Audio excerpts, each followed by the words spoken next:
Good morning, children. In this lesson, we are going to learn about completing dialogues, which appears as in the question number 16 in your papers. That is the last question. And this particular dialogue writing is a very difficult one. But in this lesson, I am going to elaborate the steps and methods, and we are going to analyze the structure of dialogues in order to make your write good dialogues. Completing dialogues is a very important section in your question paper, and it appears as your question number 16. So there you are asked to complete the dialogues. ஒரு dialogue உங்களுக்கு தந்திருக்கும் start பண்ணி அதை நீங்கள் வந்து finish பண்ணக்கூடியதாக இருக்க வேண்டும், right? So the word limit and the marks and those details are there, right? So a dialogue என்றால் என்னன்றதை நாங்கள் பார்ப்போம். Takes place between two people. தனி ஒரு ஆள் கதைக்கிறது டயலாக்னு சொல்லிடலாது. So dialogue can be both formal and informal. அதில் வந்து முறை சார்ந்த டயலாகும் இருக்குது, முறை சாராததும் இருக்குது. இப்போ நீங்களும் ஒரு ஆசிரியரும் கதை கேட்கல, அவள் ஃபார்மல் வேயாத்தான் நாங்கள் அவையிலோட கதைப்போம். இன்ஃபார்மல் என்றைக்குள்ள ஸ்டூடெண்ட்ஸும் கதைக்கிறது வீட்டில் அல்லது வேறு ஆப்பிளோட எங்களோட சேம் பேரலல் சேம் ஏஜ் பீப்புளோட நாங்கள் இன்ஃபார்மலாக கதைக்கலாம், மற்ற தெரிஞ்ச ரிலேஷன்ஸ் அவைகளோட இன்ஃபார்மலாக கதைக்கலாம். So there are two situations when this dialogue takes place. So dialogue can take place between two or more people, ஆனால் generally two peopleக்குள்ள தான் வரும். So depending on the purpose, அப்போ அங்கே வந்து பர்பஸின் படி தான் எங்களோட டயலாக் அமைய போகுது. உங்களோட கேள்வியிலேயே ஒரு சிச்சுவேஷன் தந்திருப்பினோம், அதில் வந்து இன்னும் சம்பந்தமாக இந்த உரையாடல் நடக்குதுன்னு தருவினோம், அதுக்கேற்ற மாதிரி நீங்கள் பில்டப் பண்ணி கொண்டு போவீங்க, right? So this means there is a reason for the discussion. அந்த ரீசனை நீங்கள் கண்டுபிடிக்கணும், என்னத்தை பற்றி எழுத போகிறோம்னு. So dialogue is made up of mostly question and answers and request. எப்பயும் நீங்கள் உரையாடல்களை பார்த்தீங்கன்னா தெரியும், அதில் வந்து எப்பயும் யாரும் ஒரு கேள்வி கேட்பினும், ஒரு ஆள் ஆன்சர் பண்ணும், அடுத்த ஆள் வந்து ரிக்வெஸ்டாக கேட்கும், ரைட்? இப்படி சில விடயங்கள் அமைந்திருக்கிறத நாங்கள் டயலாகில் பார்ப்போம். So dialogue writing and the purpose. அப்போ நாங்கள் எப்படியோ எக்ஸாமுக்கு சூஸ் பண்ண போகிறோம், எஸ்ஏ ரைட்டிங்கோ ரைட், அல்லது லெட்டர் ரைட்டிங்கா, அல்லது இந்த டயலாக் கம்ப்ளீஷனாக என்ன எழுத போகிறோம்ன்றதை நாங்கள் தீர்மானிக்க வேண்டி இருக்கும். அப்போ இதில் வந்து டயலாக்ஸ் எழுத போகிறோமா இருந்தால் டயலாக் ரைட்டிங் அண்ட் த பர்பஸை நாங்கள் இப்போ பார்ப்போம். A dialogue can be written on any topic. இப்போ உங்களுக்கு எக்ஸாமுக்கு ஒரு டாபிக் வரும், ஆனால் இந்த ஒரு டாப்பிக்லேயே நாங்கள் டயலாக்ஸை எழுதலாம். It can be a very simple talk about daily happenings. அப்போ டயலாக் வந்து ஒரு சிம்பிள் விஷயமாக அமையலாம். டெய்லி ஹேப்பனிங்ஸ் என்ன ஒரு நாள் நடக்கிற விஷயத்தை பேஸ் பண்ணியே கன்வர்சேஷன்ஸ் நடக்கலாம். So conversation in a classroom, ஒரு வகுப்பறையில் மாணவர்கள் கதைக்கிறதும் உரையாடல் தான். அதை விட்டு வெளியில் போய்க்கல, outside the classroom, in the playground, between students and teacher, இதுகளெல்லாம் உரையாடல்களாக அமையும். In a canteen between the waiter and the students, or between teachers, in a shop, in a hotel, at a clinic, at a market, at the bank. இப்படியே நாங்கள் கன விஷயங்களை சொல்லி கொண்டு போகலாம். எல்லாத்திலையும் வெவ்வேறு பர்பஸுக்காக இந்த உரையாடல்கள் நடக்கும்ன்றது தான் இப்போ நாங்கள் பார்க்குறோம்.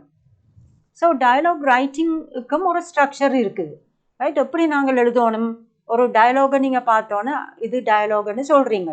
So how to you know? we will be looking at the structure. ஒரு போயமாக பார்த்தோன்னே இது போயம்னு சொல்கிறோம், ஒரு கவிதை அதுக்குரிய வடிவத்தில் இருக்கும், ஒரு எஸ்ஸே அதுக்குரிய வடிவத்தில் இருக்கும். ஸோ டயலாக்ஸ் வந்து அதுக்குரிய வடிவத்தில் இருக்குமெண்டா என்னென்ன ஆஸ்பெக்ட்ஸ் இருக்கணும்னு பார்ப்போம்.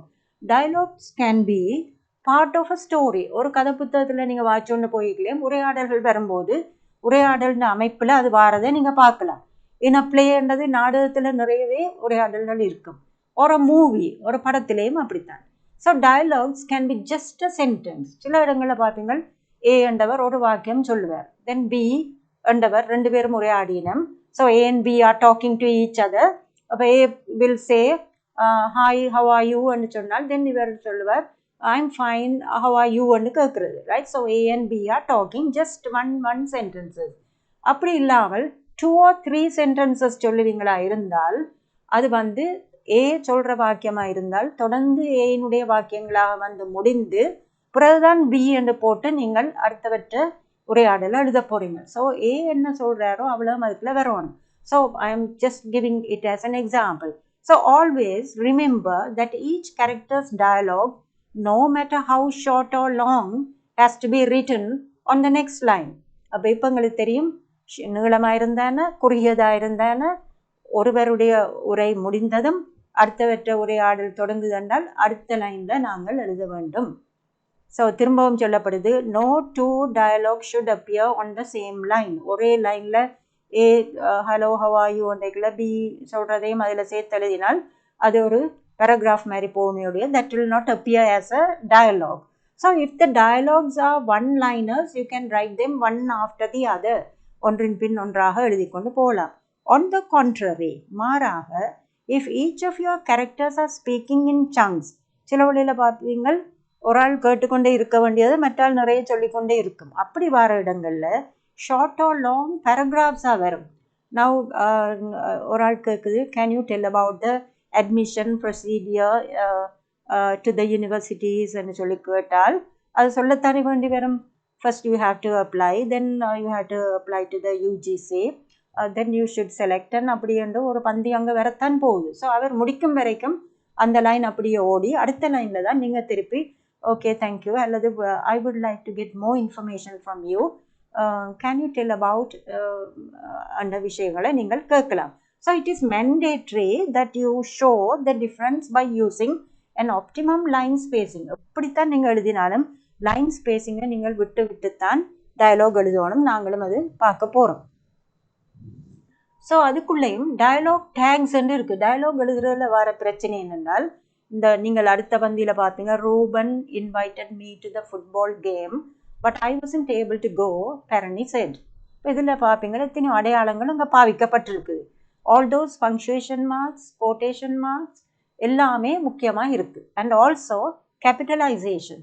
ஒரு டயலாகில் வர ஒரு வசனத்திலேயே இவ்வளவு பிரச்சனையும் எங்களுக்கு தீர்க்கக்கூடியதாக இருக்கணும். We should have a good knowledge of the punctuation marks, quotation marks, capitalization, grammar, tense, so many things are there.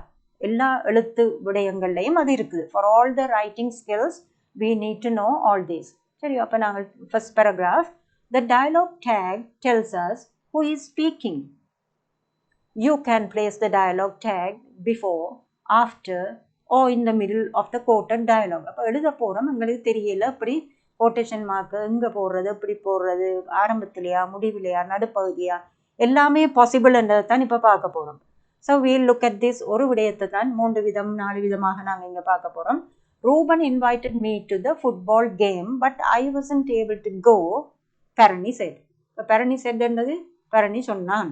இப்போ என்னத்தை சொன்னான்? இது வந்து ரிப்போர்ட்டட் ஸ்பீச் என்று படிச்சிருப்பீங்க. Direct speech, reported speech. அப்போ நாங்கள் வந்து பிறர் கூற்றாகத்தான் தற்கூற்று பிறர் கூற்றுன்னு சொல்கிறது. அப்போ ரூபன் என்றவர் எங்களுக்கு முன்னாலே இல்லை. அப்போ அவர் 3rd person சிங்குலராக வாரார். அப்போ ரூபன் என்றது எங்களுக்கு பிறர் கூற்று. இப்போ பெரணி தான் இதை சொல்கிறார். அப்போ பெரணி தான் இந்த கதையை இன்னொரு ஆளுக்கு சொல்கிறார். அப்போ நடந்ததை தானே சொல்கிறார், பாஸ்ட் டென்ஸில் சொல்ல போகிறார். அப்போ பெரணின்ற வார்த்தைகளோ இதுகள் எல்லாம் இல்லை. ஸோ ரூபன் தன்னை இன்வைட் பண்ணினதை இன்னொரு ஆளுக்கு சொல்கிறார். ரூபன் இன்வைட் பண்ணவன் தான், ஆனால் நான் போகல, right, I wasn't unable to go என்று பெரணி சொன்னான் என்று சொல்லி நீங்கள் இன்னொரு ஆளுக்கு சொல்கிறீங்க. ரவியோ யாருக்கோ நீங்கள் சொல்கிறீங்க, பெரணி சொன்னான் ரூபன் கூப்பிட்டவன் தானாம் ஆனால் தான் போகலை என்று you are reporting it to someone else. சரி, அப்படி வரைக்கல ஒரு கன்வர்சேஷனில் இப்படியான வசனங்கள் வருமாக இருந்தால் இந்த முழு விடயத்தையும் 2 கோட்டேஷன் அடையாளத்துக்குள்ளே போட்டு கமாவை போட்டு கோட்டேஷன் அடையாளத்தை முடித்து பெரணி செட்ன்னு ஃபுல் ஸ்டாப் போடுறது ஒரு வகை. இதையே நாங்கள் தமிழ்லையே பிரித்து சொல்கிறோம், right. Reuben invited me to the football game but I wasn't able to go. அப்போ அந்த அவ்வளோத்தையும் இங்கால இறக்கி கொண்டு விட்டுட்டு பெரணி செட்ன்னு நாங்கள் சொல்லலாம். பெரணி சொன்னான். சரி, அப்போ இதில் என்ன முக்கியத்துவம்? ரூபன் இன்வைட் பண்ணவனாம் ஆனால் இவன் போகலையாமன்னு சொல்கிறீங்க.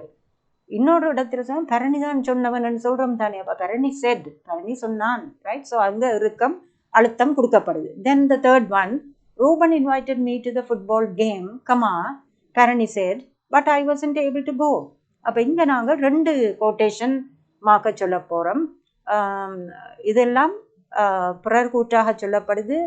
ரூபன் என்ன அழைத்தவன் ஃபுட்பால் கேமுக்கு, ஆனால் நான் போக இல்லைன்றதை 2ஆக பிரித்து இங்கே தந்துருக்கு, ரைட். ஸோ கோட்டேஷன் மார்க்ஸ் எப்படி வருதுன்னு பாருங்க. Then the last one, Ruben invited me to the football game but I wasn't able to go, Parani said. And I heard it was a great game. Right? So அவளவும் பரணி தான் சொல்கிறான். Right, நான் கேள்விப்பட்டேன் நல்ல கேமாக உண்டு, ஆனால் நான் போக இல்லைன்னு சொல்லி முடிக்கிறேன். ஸோ டயலாக் டேக்ஸ் இதான் அந்த டேக்ஸ்ன்னு சொல்கிறது. Right, tag tells us who is speaking, யார் இதில் பேசுகிறார், எதை பற்றி பேசுகிறார், யாருடைய கூற்று. You can place the dialogue tag before, after or in the middle of the quoted dialogue. Quote பண்ணுறீங்களா இருந்தால் இந்த கோட்டேஷன் மார்க்கை எப்படியெல்லாம் பயன்படுத்தலாம்ன்றது இங்கே சொல்லப்பட்டு இருக்குது. தென் இந்த கமாஸ் எங்கே போடுறது, கொஸ்டின் மார்க்ஸ் எப்படி, அது உங்களுக்கு தெரியும். கேள்விக்கு பிறகு கேள்வி முடிய கேள்வி அடையாளம் போடுறது. But commas if the dialogue tag comes after the quotation, then use a comma before the closing quotation mark. அப்போ அதை நாங்கள் முதல்லையும் பார்த்து நாங்கள் இதில் வந்து dialogue tag முடியுது இதில் முதலாவதில் Ruban invited me to the football game but I wasn't able to go, comma பிறகுதான் அந்த quotation mark போடுவேன். தென் கொஸ்டின் மார்க்ஸ் உங்களுக்கு தெரியும். தென் எக்ஸ்க்ளமேஷன் பாயிண்ட்ஸ், ஹாய் என்று சொல்லி நாங்கள் சொல்லுவோம் தானே. அப்போ அதில் வந்து பக்கத்தில் எக்ஸ்க்ளமேஷன் மார்க் வரும். உண்மையாக எக்ஸ்க்ளமேஷன் மார்க் வந்து ஒரு ஆள் ஷவுட் பண்ணும்பொழுது ஹே வேர் ஆர் யூ அப்படின்னு சொல்லி கத்தும் போது, அல்லது ஷவுட்டிங், எக்ஸைட்டட், சர்ப்ரைஸ் இப்படியானவைக்கெல்லாம் அந்த வியப்புக்குரிய பயன்படுத்தலாம். ஸோ திரும்பவும் நாங்கள் பார்க்க போகிறோம் common punctuation marks with quotation. இப்போ கமாஸை பற்றி பார்த்து நாங்களே இல்லை. அப்போ கமாஸ் வந்து ஒரு ஆஸ்பெக்ட். அடுத்தது வந்து ஃபுல் ஸ்டாப் போடுறது, periods, question marks and exclamation points, இவையெல்லாம் உங்களுக்கு முக்கியமானதாக அமையும். எக்ஸாம்பிள்ஸ் நாங்கள் பார்க்கல. பீரியட்ஸ் என்னது, if the dialogue tag comes before the quotation then you would use a period before the closing quotation mark. அப்போ கோட்டேஷன் மார்க் முடிய முதல்ல நாங்கள் ஃபுல் ஸ்டாப் போடணும் பண்ணுறதை நாங்கள் இந்த எலபரேஷனில் பார்ப்போம். எப்படி நாங்கள் ஃபுல் ஸ்டெப்பை போட்டு அங்கால தொடங்கினாங்கன்றதை நாங்கள் பார்த்து கொண்டு போகலாம். Right, so these are some examples which you can concentrate much and see how these marks are made use of. Right, so நாங்கள் மீள காமாஸ் பங்க்சுவேஷனுக்கு வருவோம். காமன் பங்க்சுவேஷன் மார்க்ஸை நாங்கள் பாவிக்க வேணும். Then commas, question marks, exclamation points எல்லாம் உங்களுக்கு முக்கியமானவையாக இருக்கும். So familiarise question formation. நாங்கள் டயலாக் எழுத போகிறோம்னு வெளிக்கிட்டு எங்களுக்கு கேள்வி எழுத தெரியாட்டா பிரச்சனையாக இருக்கும். ஸோ எஸ் நோ கொஸ்டின்ஸ் என்ற விஷயம் இருக்குது, நீங்கள் பார்த்துருப்பீங்கள். Is your book on the table, yes அல்லது நோன்னு சொல்லுவாங்க. அப்போ ஆம், இஸ், ஆர் என்ற பி வேர்பினுடைய வடிவங்கள் நாங்கள் பாவிக்கும் போது கேள்வி சொல்களாக பாஸ்ட் டென்ஸில் வாஸ், வேர்ன்னு பாவித்தால் எஸ் அல்லது நோ கொஸ்டின்ஸ் அங்கே வரும். அதே போல் WH கொஸ்டின்ஸ் என்னது, ஹூ, விச், வாட் என்று வர விஷயங்கள் எல்லாம் WH கொஸ்டின்ஸ். அப்போ எங்களுக்கு கேள்வி கேட்கணுமென்றால் எதை பற்றியாவது கேட்க வேண்டி இருந்தால் அது சம்பந்தமான கொஸ்டின்ஸ் நாங்கள் அங்கே பார்க்க போகிறோம். we can use WH questions. And also you would have heard about auxiliary verbs. அதையும் நாங்கள் and model auxiliary verbs பற்றியும் இனி தொடர்ந்து பார்ப்போம். So questions with to be verb in dialogues, எப்படி நாங்கள் இந்த டு பி என்ற வேர்பை எப்படி பயன்படுத்துகிறோம், பி வேர்புன்னு சொல்லலாம். ஸோ பி வேர்ப் வந்து நாங்கள் படிச்சிருப்போம் ஆம், இஸ், ஆன்னு சொல்லி ப்ரெசன்ட் டென்ஸில் அதனுடைய வடிவு வரும். ஸோ எங்களுக்கு கான்வர்சேஷன்ஸில் எப்படி எழுத போகிறோம், am I disturbing you, are we going out, is she joining us. So such questions can be written with the starting word of the be verb. அதே போல் is he bringing the new phone, is it travelling with us. அப்போ அகிரணை பொருட்களுக்கும் நாங்கள் இட்டுன்னு சொல்லுவோம். Is it a dog or something, is it travelling with us, are they talking. Right, இப்படியாக நாங்கள் ப்ளூரல்லையும் சிங்குலர்லையும் பி வேர்பை பயன்படுத்தி கேள்விகளை கேட்கலாம். அண்ட் ஆல்சோ அனைமான விஷயங்களில் பாஸ்ட் டென்ஸில் நாங்கள் எழுதணுமா இருந்தால் பி வேர்ப் வந்து ரெண்டு வடிவம் எடுக்கும், was and were. Was I, was she, was he, was it in the garden, were they, were you, were we in the playground and other tenses. அப்போ இதோடு சம்மந்தப்பட்ட ஏனைய டென்சஸ் இருக்குது தானே, பர்ஃபெக்டாக என்ன விஷயங்கள் என்னென்னா நீங்கள் அதை பயன்படுத்துவோம். கொஸ்டின் டைப்ஸ் இன் டயலாக்ஸ், WH கொஸ்டின்ஸ். அப்போ உங்களுக்கு இந்த WH கொஸ்டின்ஸ் என்றது இப்போ தெரியும். where, what, when, who, how many, which, whom, why, whose, how என்றெல்லாம் எங்களுக்கு இப்போ இந்த பார்க்க தெரியுது. இனி நாங்கள் பார்ப்போம் கேள்விகளை. where are you going, what are you doing, when are you coming, இப்படியான கேள்விகளை நீங்கள் இப்போ பார்க்கக்கூடியதாக இருக்கும். now இதனுடைய அர்த்தத்தை பாருங்க. where are you going என்று கேட்குற மாதிரி இருந்தால் நாங்கள் விடையாக எதை எதிர்பார்க்கிறோம்? பிளேசஸை பற்றி வரைக்கல I am going to the office, I am going to the post office, right? So where are you going? I am going to the post office. அப்போ உங்களுக்கு fill in the blanks என்று வந்தாலும் I am going to the post office என்ற விடைய B சொல்லுறார். A வந்து கேள்வியை complete பண்ணணும். where என்று உங்களுக்கு தொடக்கி இருந்தால் நீங்கள் கேட்பீங்கள் where are you going? where did you go என்று வராது. I am going to the post office என்று வந்தால் where are you going என்று வரும். So look at the tense also, the present continuous tense. I am going, I am eating, you are dancing, they are playing, right? So அந்த structure வரைக்கல அதுக்கேற்ற மாதிரி what are you doing, where are you going என்றெல்லாம் நாங்கள் கேள்வி கேட்போம். So first question is where are you going, about places என்ற விடைக்கு தான் இந்த கேள்வி. What are you doingக்கு வந்து ஒரு இன்ஃபர்மேஷன் எடுக்க, you seem to be very busy, I want to know what you are doing. Your mother may ask what are you doing. So she knows very well that you are playing with the computer game play பண்றீங்கன்னு தெரியும். So what are you doing என்று தாய் கோபத்திலையும் கேட்கலாம். So she wants to know the information. மற்றது உங்களை படிக்க பண்ணுறதுக்காக கேட்குற கேள்வியாக இருக்கும். But generally what are you doing? I am a teacher, I am a principal அப்படி ஏதாவது சொல்லலாம். or I am a student அல்லது I am playing with the playing or something. So when are you coming? So நாங்கள் வந்து ஒரு அங்கிளை கேட்போம் when are you coming to my place? So when என்றது டைமோட சம்மந்தப்பட்டது. அப்போ அதில் வந்து for example if you are in a class or something, if you have gone out to your friend's place, your mother will ask when are you coming? So time கேட்பா. So you will say 1 o'clock, 2 or 4 p.m. right? So you will talk about the time. அதே நேரம் when are you coming என்று சொல்லிக்கல this week I am coming, அதுகளும் டைமோட சம்மந்தப்பட்ட விஷயத்தை நாங்கள் this Monday or coming Monday. Then the next one, who will come for dinner? இந்த கேள்விகளெல்லாம் உங்களுக்கு தெரியும். ஆனால் என்னத்துக்கு கேட்குறோம்ன்றதை பாருங்க. about people, who அன்னைக்குல நாங்கள் சொல்லுவோம் who will come for dinner, my friends and my relatives will come for dinner. how many buns are there? So இப்படி how much என்ற விஷயங்கள் வரைக்கும் நாங்கள் எண்ணிக்கைகளையும் எண்ண முடியாத சொற்களையும் அங்கே சொல்லுவோம். then which ன்னு கேட்கல சூஸ் பண்ணி ஒன்றை கேட்குறோம். ஒரு you have 5 or 6 shirts in front of you, which shirt do you like to buy, right? which color you would like to choose, right? so which pillow do you want? choices எடுத்து கேட்குறது. then whom are you treating? யாருக்கு ஒரு ஹாஸ்பிட்டலில் டாக்டரா அப்பா டாக்டர்னா you can ask whom are you treating?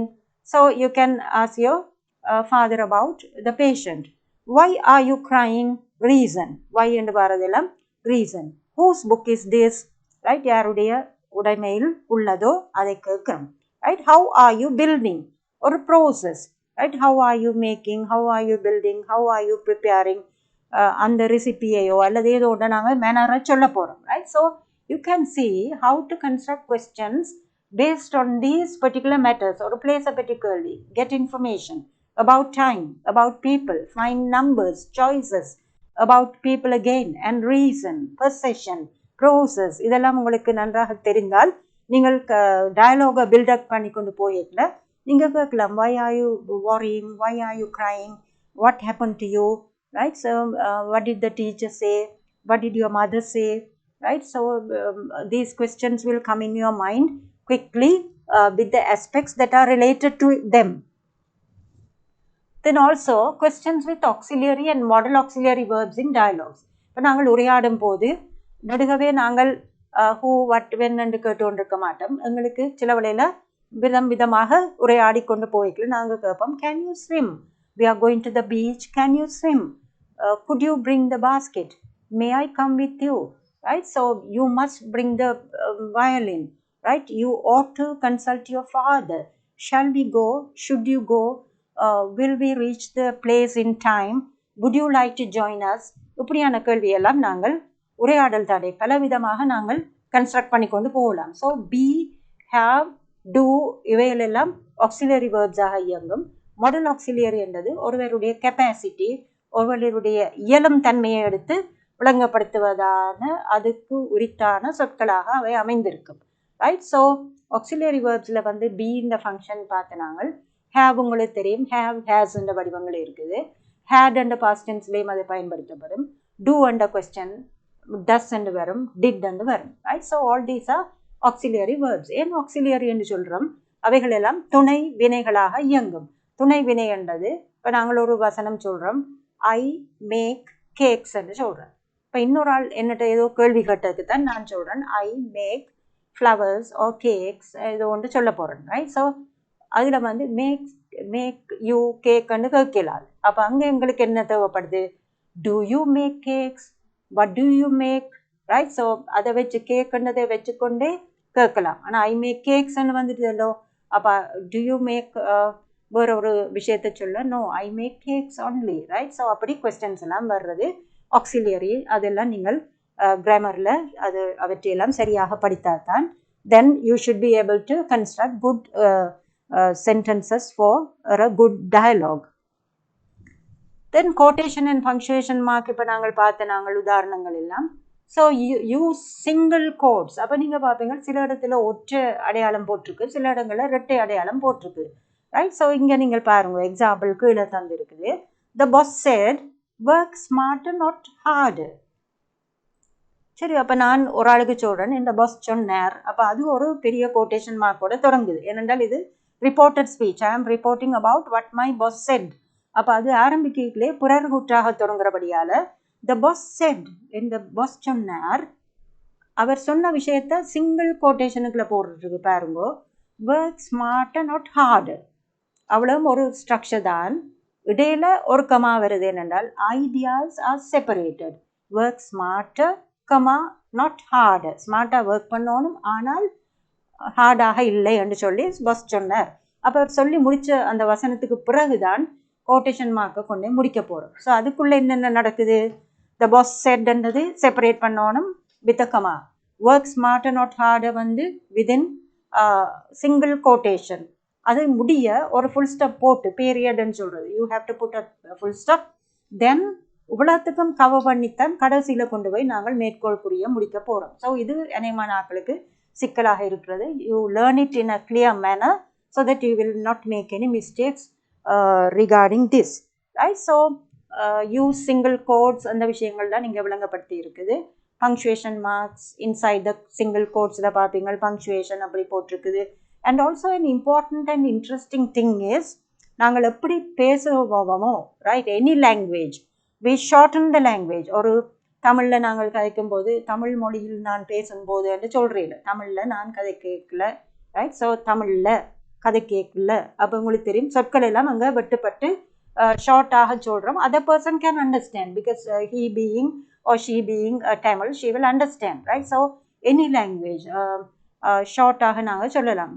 Right? So அதே போல் இங்கிலீஷில் வந்து the contracted forms என்றே இருக்குது. Right? So you can say in this example, you are next in line.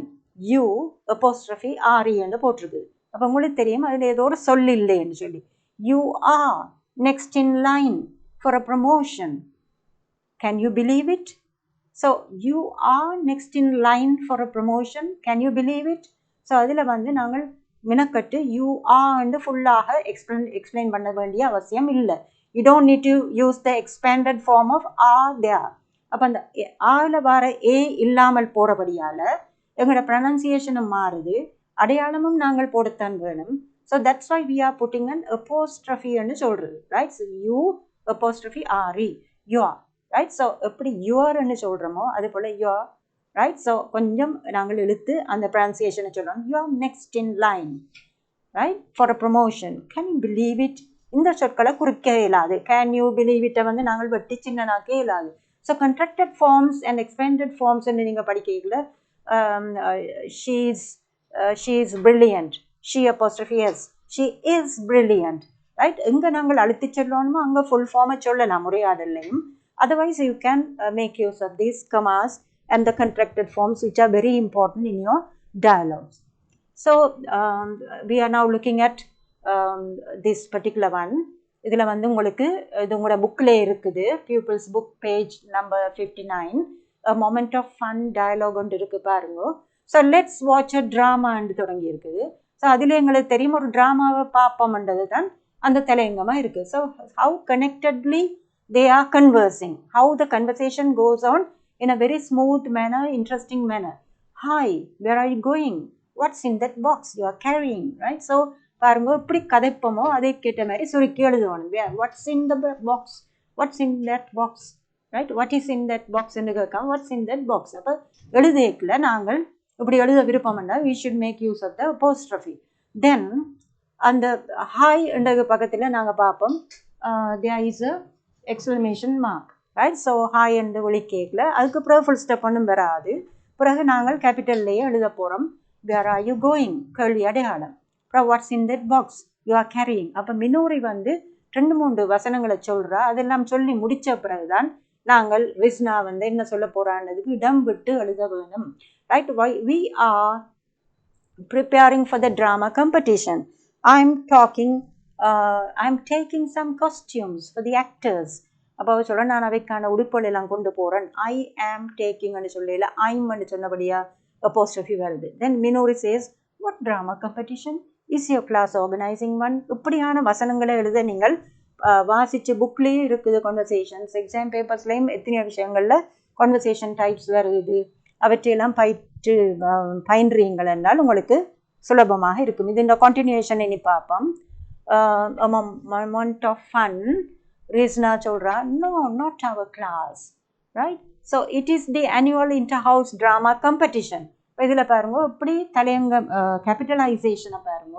முக்கியமான இடங்கள், பாடங்கள், right, English literary association, right, அப்படி வரைகளை கேபிட்டலைசேஷன் இம்பார்ட்டன்ட். அதே நேரம் பிகினிங் ஆஃப் யுவர் சென்டென்சஸும் கவனித்து நீங்கள் பாருங்க. After the end of a sentence you start with the capital letter. Right? So no, not our class, full stop. It's the annual, right, it is the என்று நீங்கள் எழுதக்கூடாது. Right? So இது ஒரு ஸ்போக்குன்னான ஒரு வடிவம் தான் டயலாகாக வர்றபடியால் எழுதக்கூடாதுன்னு சொல்லல. அப்போ தான் இந்த வேல்யூ, த எலிமெண்ட்ஸ் ஆஃப் டயலாகை அங்கே நீங்கள் வெளிப்படுத்தலாம். ஸோ அப்படியே நீங்கள் தொடர்ந்து பார்த்தால் இந்த ஆஸ்பெக்ட்ஸை பார்க்கலாம். ரிஸ்னா வந்து த கொகேசியன் சாக் சர்க்கிள்னு சொல்கிறாரல்லோ, அப்போ அதுக்கு ஏன் கோட்டேஷன் போட்டுக்கண்டால் அது ஒரு புத்தகத்தினுடைய பேர். அப்போ அது அப்போ தான் உங்களுக்கு தெரியும் அது என்ன விடயம்ன்றது. ரைட்? தென் ஆல்சோ அங்கால கிறிஸ்மஸ் கேரோல் என்று வருது, மர்ச்சன்ட் ஆஃப் வெனிஸ் என்று வருது, Everyman. All these are text books or novels. Right? So short சென்டென்சஸை பார்க்கலாம். Yes of course. ரைட்? நீங்கள் அக்ரி பண்ணுறேன்னா yes of course, no I don't agree. Right? So shall we go, shall we have tea now, ஏதோ ஒரு விதத்தில் end பண்ணி நாங்கள் முடிக்கலாம். So ending the conversation is also very important. So this is in your textbook in order to make you all revise and understand how we should write dialogues. Idukana madiri, it is a model like, right? So you can follow it. So now we are coming to the question part, right? Examination paper, right? So it appears as question number 16. And the 16 la kadasi kelviya varadhu dhan இந்த dialogue writing. இதை நீங்கள் approach பண்ணி பார்க்கலாம் once you are ready. So இந்த lesson உங்களுக்கு உதவியாக இருக்கும். Nimali meets Kumari at the annual book fair after a long time. அப்போ இது என்ன சந்தர்ப்பம்னு பார்க்க போகிறீங்க. ஆனுவல் புக் ஃபேர்ன்றது விளங்குது, மீட்ஸ்ன்றது விளங்குது. ஸோ நிமாலி மீட்ஸ் குமாரி, நிமாலி குமாரியை மீட் பண்ணுறா ஆஃப்டர் அ லாங் டைம். அதை கவனித்து கொள்ளணும். கன காலத்துக்கு பிறகு சந்திக்கணும். They had been in the primary classes together in the school. அப்போ அது உங்களுக்கு விளங்கும். பிரைமரி கிளாஸில் அவர்கள் பாடசாலையில் ஒன்றாக இருந்தார்கள். இமேஜின், இனித்தான் உங்களோட கேள்வி வருது. How they would have shared their past experiences. அப்போ இதைத்தான் நாங்கள் எதிர்பார்க்குறோம் உங்கள்கிட்ட. ரைட்? எக்ஸாமினேஷன் கொஸ்டின் என்ன, எப்படி அவர்கள் தங்களுடைய விடயங்களை, பழைய எக்ஸ்பீரியன்ஸஸை எப்படி அவர்கள் ஷேர் பண்ணார்கள் என்பது நீங்கள் இமேஜின் பண்ணி and complete the dialogue they had between them. பின்வரும் உரையாடலை நீங்கள் தே ஹேட்ன்னு போட்டிருக்கு, அவர்களிடையே நடைபெற்ற அந்த உரையாடலை நீங்கள் போட போகிறீங்க. Imagine how they would have shared, எப்படி அவை ஷேர் பண்ணியிருப்பேன் என்றதைத்தான் நாங்கள் இனி பார்க்க போகிறோம். ஸோ உதாரணத்தை பார்ப்போம். Hello Kumari, how are you? Hope you remember me. Of course, I'm fine. Thanks. How are you? இவ்வளோ உங்களுக்கு தந்திருக்கிறேன். ரைட்? அப்போ பிகினிங் உங்களுக்கு தந்துட்டு அங்கால நீங்கள் இதையும் லிமிட்டேஷனையும் பார்த்து you can write your sentences. So hello Kumari, have are you? Hope you remember me. அப்போ சின்ன வயசில் உண்டா படித்தபடியே இந்த வசனம் முக்கியமானது. Hope you remember me. உமக்கு ஞாபகம் இருக்கா? Of course. அப்போ மறுமணி ஷார்ட், I'm fine, thanks. அப்போ இவ கேட்டவோ how are you உண்டு, right? Then she says I'm fine, thanks. How are you? அதே கேள்வியை கேட்டு தொடரலாம். Then hope you remember me, of course I am fine. இதில் அப்படியே தொடர்ந்து வருது. It has been a while, Kumari. It has been long ago. It has been long ago that we met each other. I have been caught up with work and a few personal projects. So past tenseல வரது பாருங்க, past perfect, present perfectல வருது. I have been caught up, இதுவரையும் எனக்கு நிறைய வேலையும் personal projectsம் இருந்தது. I completely understand. Work has been keeping me occupied too. எனக்கு நல்லா விளங்குது, எனக்கும் அப்படித்தான். Anything interesting happening in your life? அவள் பாஸ்ட் இதெல்லாம் இப்போ கேட்கணும், ஏதாவது இன்ட்ரெஸ்டிங்காக நடக்குதோன்னு கேட்கத்தான். Then Nimali says, well, I have been exploring new hobbies, particularly learning to play the guitar. It has been challenging but fulfilling. So இப்படி நாங்கள் டயலாக் சொல்லி கொண்டு போகலாம். This is another question paper, right? 2020, right? So Rizvi and Shanali are students. They are discussing what they did during the holidays. அப்போ இதுவும் ஒரு past டென்ஸ்லாம் வருது. இப்போ ஹாலிடேஸ் எப்படி ஸ்பெண்ட் பண்ணவே சொல்ல போயினோம், உங்களுக்கு தொடக்கி விட்டுருக்கு. They have started the dialogue. Rizvi, it was a long vacation, wasn't it? அப்போ இந்த கேள்வி அமைப்பு நாங்கள் பார்த்துருக்கோம். எப்படி பி வேர்பை வச்சு கொண்டு லாங் வெக்கேஷன், வாஸ் இட் நாட்ன்றது தான் கேட்குறோம், wasn't it? Then Shanali says, yes, how did you like it? எப்படியா? அப்படித்தான். எப்படி உமக்கு என்ன மாதிரி? So this is a very long one, you can shorten it. அந்த ஸ்ட்ரக்சரை படிக்கிறதுக்காக உங்களுக்கு இதை கொஞ்சம் நீளமான விடையாக இங்கே தந்திருக்குது. So you can shorten it according to your ability, right? So Rizvi Shanali என்னபடி மாறி மாறி வார விஷயம் ஒரு டயலாகுன வடிவமைப்பை காட்டுது. And also you can see how were your school holidays என்று தொடங்கணும். ஏன்னா பாஸ்ட் இந்த வெக்கேஷனை பற்றி தானே சொல்கிறோம். அதே போல் ஷனாலி ஆன்சர் பண்ணுறா. Then Rizvi says, that sounds awesome. இந்த வசனங்களை படித்து கொள்ளுங்க. Then Shanali says, yeah, we did a lot of hiking and even found this hidden waterfall. It was like something out of a movie. And இப்படி அந்த இதான் அந்த expression and the tone of the language and how your enjoyment you are sharing with others, right? That is very important. Then Rizvi அதுக்கும் மறுபடி அவரும் சொல்லத்தானே வேணும். அப்போ அவர் சொல்கிறார், that sounds incredible. நம்ப இல்லாமல் இருக்குது. I wish I could have gone on a trip like that. நானும் இப்படி ஒரு ட்ரிப் போயிருக்கலாமோ என்று யோசிக்கிறேன். ஸோ இது மனிதரை ஈர்த்து கொண்டு எக்ஸாமினர்ஸ் வந்து மார்க்ஸை போடக்கூடியா இருக்கும். How about you? How did you spend your holidays? எங்களால் கணக்கு எழுதி இல்லாட்டாலும் அப்படி ஷார்ட் சென்டென்சஸை நீங்கள் போட்டு then Shanali says, that's nice. What did you do there? இது கேட்கலாம் தானே, right? Simple sentences. I helped my grandma in her garden. We planted new flowers and vegetables. Then Shanali says, that's pretty good. இப்போ இந்த வசனத்தை நீங்கள் வைத்துக்கொண்டால் உங்களுக்கு உதவுவதாக அமைந்திருக்கும். For any context, எந்த சந்தர்ப்பத்துக்கும். Did you do anything else? வேறு ஏதாவது செய்த நீங்களோ? இந்த ஸ்ட்ரக்சர்ஸ் எல்லாம் எழுதி எந்தெந்த சந்தர்ப்பத்தில் எழுதலாமோ அதை வச்சு நீங்கள் பயன்படுத்தலாம். Yeah, I explored the nearby woods, went cycling and even tried some local crafts with my grandma. அப்படி ஒரு நீளமான ஒரு டயலாக் தந்திருக்கு. இதில் நீங்கள் குறைத்து உங்களோட வசதிக்கு ஏற்ற மாதிரி ஷார்டன் பண்ணி அந்த எக்ஸாம் பாயிண்ட் ஆஃப் வியூவில் நீங்கள் டயலாகை எழுதி முடிக்கலாம் கொஸ்டினுக்கு ஏற்ற மாதிரி. So this is another one, 2018. Complete the dialogue between Rizvi and Anupama. They have just met after the GCOL exam. அப்போ இதுலேயும் பாருங்க, அவர்கள் ஒருவர் GCOL எக்ஸாமுக்கு பிறகு சந்திச்சிருக்கணும். ஸோ ரிஸ்வி தான் தொடங்குறார். Now the exam is over. What's next? Have you planned anything to do? அப்போ இதில் அவையிலே தொடக்கி தந்திருக்கணும். எக்ஸாம் முடிஞ்சது, அடுத்தது என்ன, right? Then Anupama says, yes, I have a lot of plans என்று இனி மிச்சம் நீங்கள் தான் எழுதவன். ஸோ ரிஸ்வி சொல்கிறார், ஐ ஹாவ் லாட் ஆஃப் பிளான்ஸ்ன்றதுக்கு கேட்குறார், வாட் ஆர் தே? சின்ன வசனம், அவையெல்லாம் என்ன? தென் அனுபாமா எழுதணும், I plan to go to violin class and swimming class. அது உங்களுக்கு தெரியும் தானே? Then Rizvi says, it is really great. அதில் ஃபுல் ஸ்டாப் வரும். Do you have any plans to go two?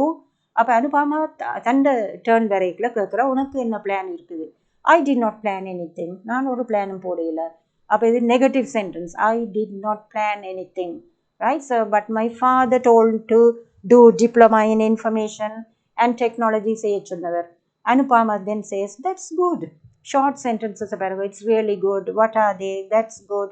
It will help to get a job opportunity. But if you prefer, you can do the extracurricular activities, right? So, இப்படியே தொடர்ந்து வசன அமைப்புகளை நாங்கள் போடலாம். ஆனால் லிமிட்டை நாங்கள் பார்க்கணும். எங்கே முடிக்க போகிறோம், எத்தனை சொல் வந்துட்டுது, ப்ராக்டிஸ் பண்ணால் தான் உங்களுக்கு தெரியும். இதில் கேட்கப்பட்ட வேர்ட் லிமிட் இருந்தால் 200ன்னா அதுக்குள்ளே நான் எழுதணும். அப்போ எதை கட் பண்ணலாம், எதை சுருக்கலாம், எதை நாங்கள் முக்கியமாக கொள்ளலாம். ஸோ ஒரு தரப்பட்ட விடயம் பாஸ்ட் டென்ஸ் என்றால் எதை பற்றியதுன்றதை பொறுத்து நீங்கள் உங்களோட டயலாக் அப்படியே ஃப்ளோ பண்ணி கொண்டு போகும். தொடக்கமும் தந்திருப்பினேன், right? In your exam they would have given how to start also. So you also should concentrate on the language elements, the writing style, and all the important elements that are found in a dialogue writing. அவ்வளோ விஷயத்தை நாங்கள் பார்த்தா தான் then it will be easy for you all to practice and write good dialogues for the examination. Okay, students, you would have enjoyed this lesson. Now you are very sure of writing these dialogues now, because all the elements that are involved are clearly stated and shown with examples. So wish you all the best to attempt this question in your exam paper. Thank you.